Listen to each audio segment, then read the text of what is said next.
Why? Why? Why? Politics, politics, politics. To become the center for innovation.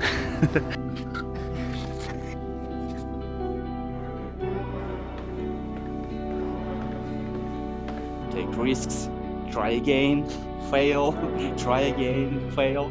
If they're gonna miss you, they will lose millions and everyone will think that they are fools.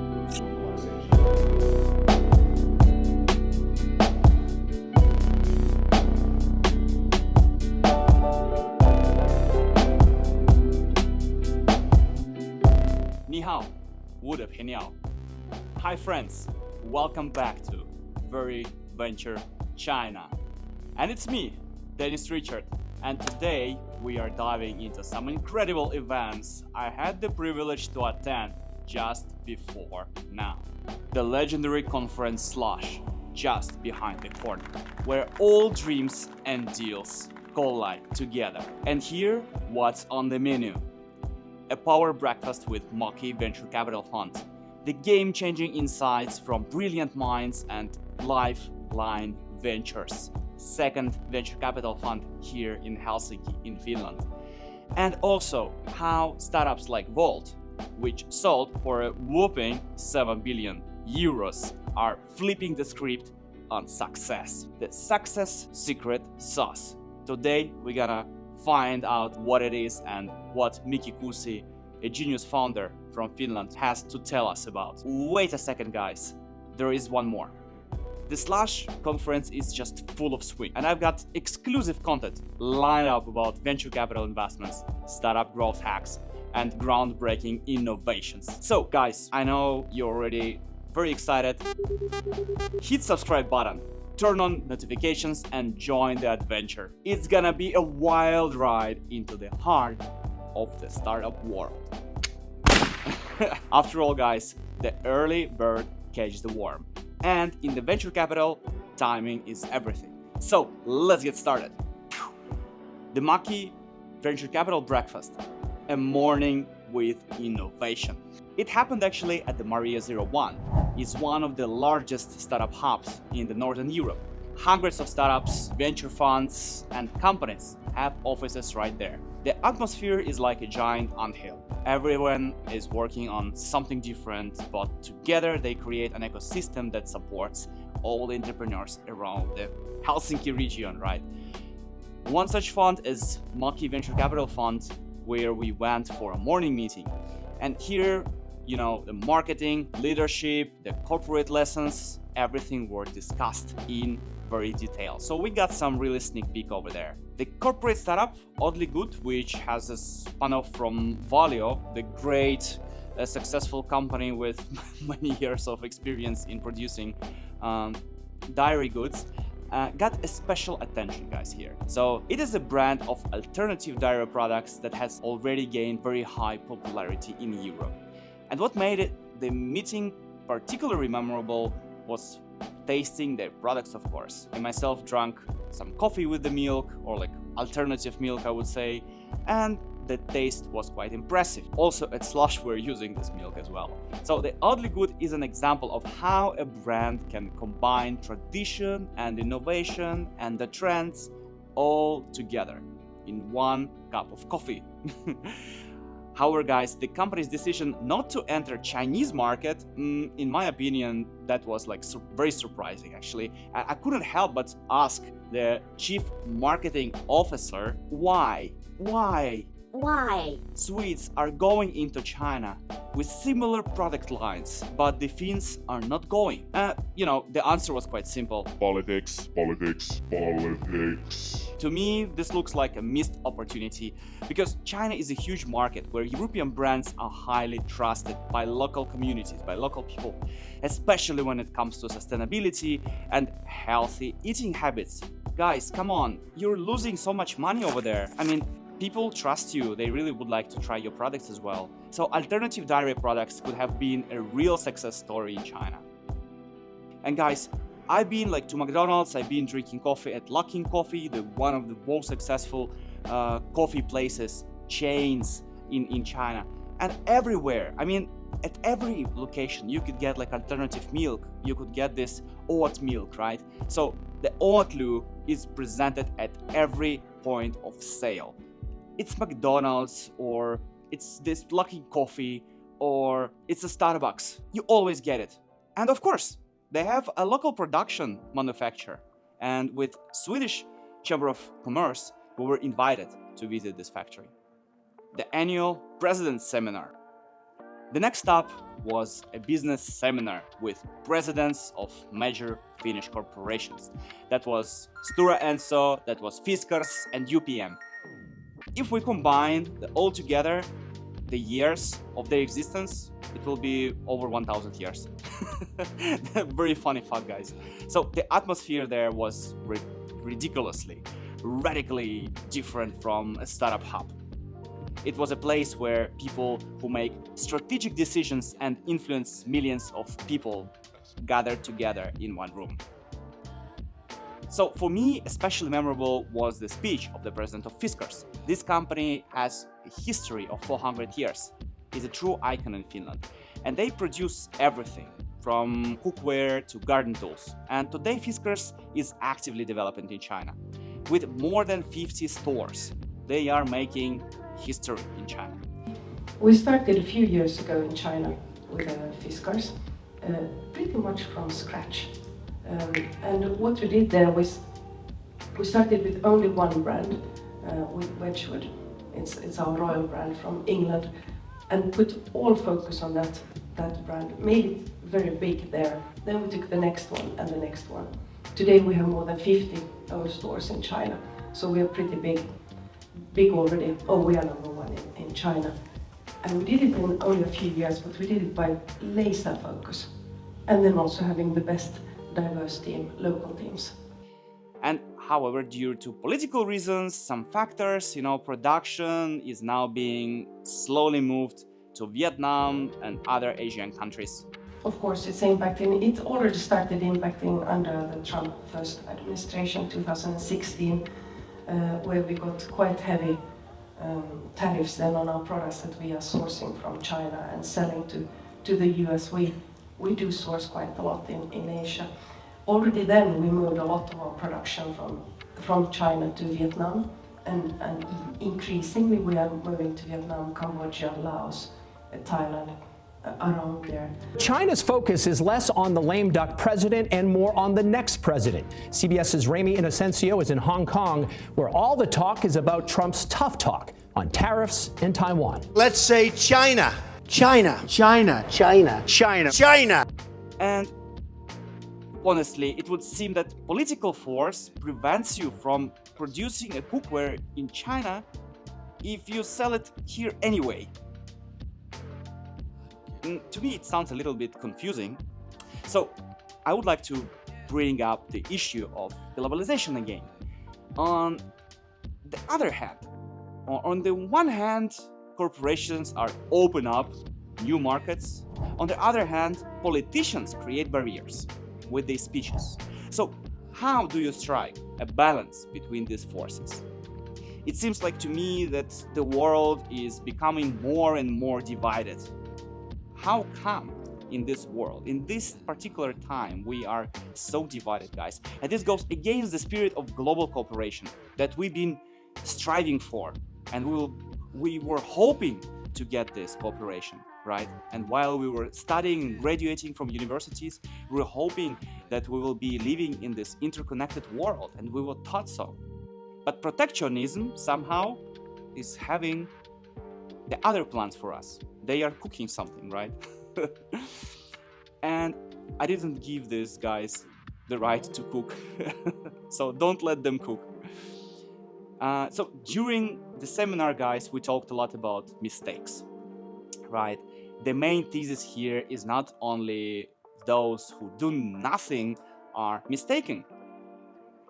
So the main thesis is that only those who do nothing are not mistaken. Each of the presidents shared their failures, small failures, bigger failures, which became actually lessons for the companies. On someone's expense, of course. So However, don't forget that the bigger your company is, the more serious and terrible mistakes you can make. The bigger the power, the bigger the responsibility, right? So Uncle Ben wouldn't sell bullshit. Remember, with great power comes great responsibility. Okay? That's how Stora Enso found itself at the center of environmental scandal when its machinery drove through a protected river. Up to 1,000 rare river pearl mussels died when logging trucks unfortunately transported timber across the reservoir. So environmentalists also recorded water pollution, and it was everywhere on media, on such trustworthy medias like Reuters. So guys, you can Google for it as well. The Hukkajoki River is one of the 4 rivers in the River Pearl Conservation Project in Finland here. The incident involving the death of the rare mollusks was described by Finnish environmentalists as one of the worst events ever encountered. It was not just an environmental blow, but also a serious image crisis for the company. Still, the main message was inspiring. Try, experiment, take risks, try again, fail, try again, fail. As long as you try and experiment and you take risks, you have the chance one day to succeed. Those who do not take risks, they don't drink champagne, right? So this is the message that motivates you to keep working on your projects. Lifeline Ventures evening. From $3 to billions? Whoa, that's a nice story, guys. So picture this. A small team of dreamers with just €3 left in their account, barely enough for a tank of gas. Instead of giving up, they went all in, like in casino, creating a venture fund that would go on to back Supercell, the gaming giant responsible for hits like Clash of Clans. Fast forward a few years, and these founders are celebrating billion-dollar successes. This was the story shared during an Inspire evening with founders of Lifeline Ventures, a fund whose name is as symbolic as it gets. They explained, a lifeline isn't always steady. It's full of ups, downs, plateaus. One day you're buying a Lamborghini, the next day you might be selling it to keep things afloat, right? Like in the book of Zappos, when the founder of Zappos, he had to sell several of his properties to pay salaries to the employees to keep company running. Eventually, he succeeded as well. Their venture capitalist philosophy is crystal clear to me. Embrace the roller coaster and bet big when the stakes are high. So how did they build the VC empire? This is really kind of interesting question, because we know like a lot of names like, of the VCs, but how do they make money? How do they get the money in the first place? And it wasn't easy, right? It wasn't that easy as you might imagine. There weren't rich guys who were knocking on the door, offering big checks to them. So raising the money to create the fund actually required a lot of work, a lot of hard work, and you have to push forward. So it's like full of meetings with wealthy individuals who weren't afraid to take risks. You have to find those guys, right? And usually, if you are not involved in the networking events and you're not high net worth individual, for you it might actually be quite difficult to find such person, right? Or such people who would like to invest into your fund, to give you money to invest further. So you also have to convince pension funds and family offices to invest in something unproven, right? So it's not that easy as well, because it's something venture, right? It's something like risky. It smells like risk. You cannot guarantee much things. I mean, in our life, you cannot guarantee much anymore. So that makes actually venture capitals coming to the level of our life. So all of us were living at risk, more or less. So guys, as well, when you're a venture capital, you have to do pitching. Coming back to Lifeline Ventures, what is the result, guys? A legendary fund that is now a lifeline for startups and a beacon of bold risk-taking. and we are sitting in one room with them, talking face to face, eating pizza. It was very fun. And there is one more thing this evening taught me, that actually in the world of venture capital, it might be actually pretty obvious, but fortune favors the brave, right? So what do you think about Lifeline's fearless approach? I mean, could you take such risks? So guys, you know what? We don't go further, but just share your thoughts in the comment section below. Let's dive into this roller coaster of success. And guys, one of the top tips for those who are seeking investments, if you're a VC fund or if you are a startup company, you have LinkedIn, you have phone calls, you have face-to-face meetings, the conferences, and it's also important to create a sense of FOMO. You know what is FOMO? It's fear of missing out. So fear of missing out on your idea. You have to put the seed into their mind that if they don't invest, if they're gonna miss you, they will lose millions and everyone will think that they are fools. Wolt. Guys, one of the absolute highlights of my trip to those different events was meeting with brilliant minds behind Wolt, the Finnish food delivery giant that was acquired by giant DoorDash for an astonishing $8 billion. There is a kicker. The founder of Wolt isn't just a startup wizard, he is also one of the masterminds behind the Slush, over 10 years ago, back in time, in history. The globally renowned startup conference, guys, that draws over 25,000 attendees each year. During the meetup, we dived really very deep into Wolt's secret sauce for success. And please allow me to tell you, the lessons are pure gold. What about them, guys? Always keep a trump card up your sleeve.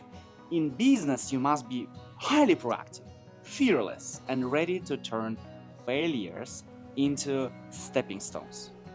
In a startup, there is no room for long approvals, endless reports, or little things like choosing office supplies. Like, come on, who cares? For example, at the meeting, I learned that Wolt employees are practically bureaucracy-free, right? So they don't write daily progress reports or justifies every small purchase, blah, blah, blah. All that matters is the result. However, once a company reached a certain scale, it became difficult to maintain such flexibility. So, for instance, in my experience, I worked at Philip Morris, right? And where I once experienced this already, required hours of filling out reports to centralize process, right? So, for example, it might cost €5 to take transport to work or to some location, but it took longer to fill out the report than the trip itself.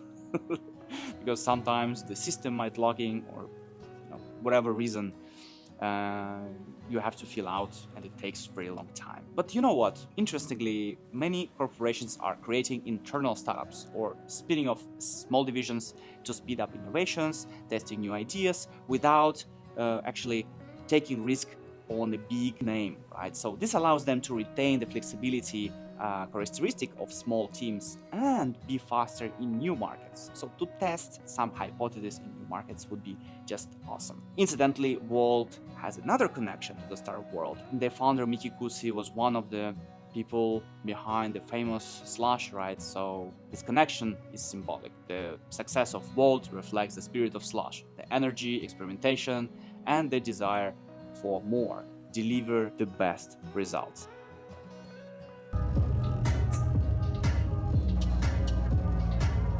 Guys, now it's almost like an anecdote. Imagine this, a room buzzing with energy where a real estate firm, a VC firm, and a private equity firm came together under one roof. The conversations were really electric, and I couldn't help but feel like I was stepping into a live episode of a Shark Tank. Someone once joked, with all this expertise in one room, with all this money in one room, we could either launch $1 billion startup or buy out the whole housing block. But guys, really, it wasn't all about laughs. This was a serious business. The investment club dived deep into the differences between venture capital and private equity companies, uncovering the unique strategies that drive these financial powerhouses. So let's be clear, I'm not gonna go very deep about what is what, but let me tell you one thing, that venture capital is different from private equity. And the main difference is that venture capitalists are risk takers. So they're funding startups with sky-high growth potential, right? While private equity is methodical. They have methodical investment strategy. They're focusing on stable revenue-generating companies. And for me, personally, this was more than just a meeting. It was a real school of thought. I walked away with new insights and new ideas, like how raising money is a complex art that demands not just boldness, but razor-sharp strategy. One hot topic is the tightening of European Union policies on foreign investments coming from outside of European Union. And many firms are now steering clear of Chinese investors due to stricter KYC, the money inflow rules. And again, my question is, why is this happening? I would love to hear your perspective, guys. So you know what to do. Drop your thoughts in the comments below. That would be really interesting to exchange. Is it a fear? Why they're doing that? This is quite ridiculous because we don't have much money here in Europe and we have high rates of unemployment. Many companies here in Finland are actually going bankrupt, and generally in Europe we had like recently news about Volkswagen, right, in Germany, German company. They're not doing good. I mean, if they're laying off people, thousands of people, it means that they're not that great at growing and sustaining the growth, right? Yeah, and I'm wondering, why is all this happening? So this experience, guys, at the event was nothing short of eye-opening. I had a lot of questions as well, and as they say, you got to strike while the iron is hot. But because in the world of investments, every moment counts. So guys, that's all for today. My dear friends, I hope this video has given you some new ideas and inspiration about the Finnish startup ecosystem and the world of venture capital investment. Events like those breakfasts with MÄKI VC and lessons from Lifeline Ventures, they really prove that great ideas and hard work lead to amazing results. And the Slush 2024, the conference, is in full swing, so get ready for even more exclusive content about startups, venture capital, and of course, innovation and deep tech. Expect interviews with founders of breakthrough companies, insider tips from top investors, and behind-the-scenes stories from one of the world's most exciting startup conferences, guys. So don't forget to like, subscribe to the channel, and turn on notifications so you don't miss one thing. And see you in the next episodes. Okay, boss, tell us what we're gonna build. Crazy, so enormous space. And this will be totally full because, guys, it's already been sold out. Beautiful. Okay, thank you. Restaurants with their food is destroyed. So local businesses who actually had them as a clients,